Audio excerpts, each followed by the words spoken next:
So we did our videos in the first lockdown, and I'd like to get back into doing a weekly video just to keep some communication going with you.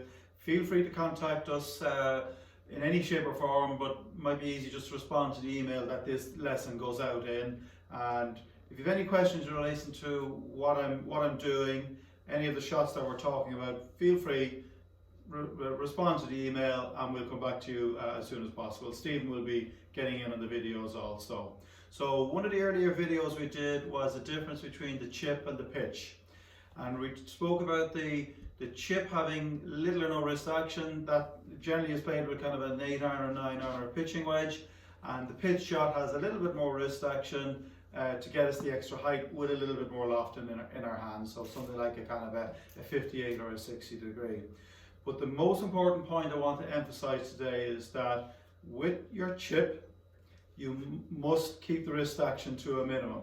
And with your pitch, you must use wrist action. You cannot use the chipping action to play the pitch shot and vice versa. It just doesn't work. So it kind of comes hand in hand that when you play your chip shot, you keep the wrist to a minimum, and then when you play your pitch shot, you should be encouraging wrist action. So relate those type of shots. If you try to use the wrist action with the chip shot, the ball comes out too lively.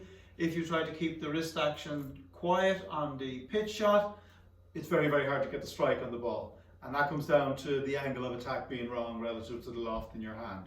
So just to emphasize what I'm doing here, I've got my 50-degree pitching wedge in my hand here, and I'm going to really try and create a nice shallow angle of attack. How do we do shallow? We keep the wrist out of it. So you'll see this is more of an arm swing that I'm creating here. The club is staying quite low to the ground. Quite often these shots, the waist high is the furthest point you'll swing back on.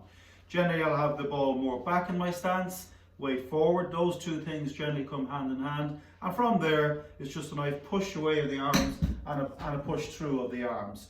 Generally, the run out is kind of 50%, so 50% carry, 50% run out on these shots.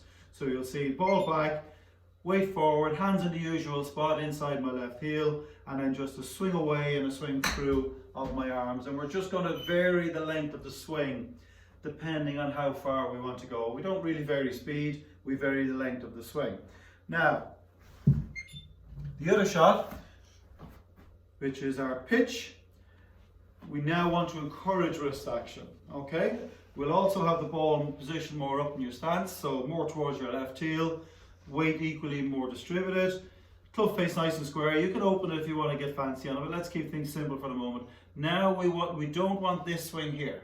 We want the swing with wrist action. You see the difference in my angle? Now you can see the club coming up nice and sharply, and that will create the angle to be able to get the height into the shot, okay? Watch how the swings will always remain the same. Watch how the length of the backswing remains and the length of the follow through always remain the same.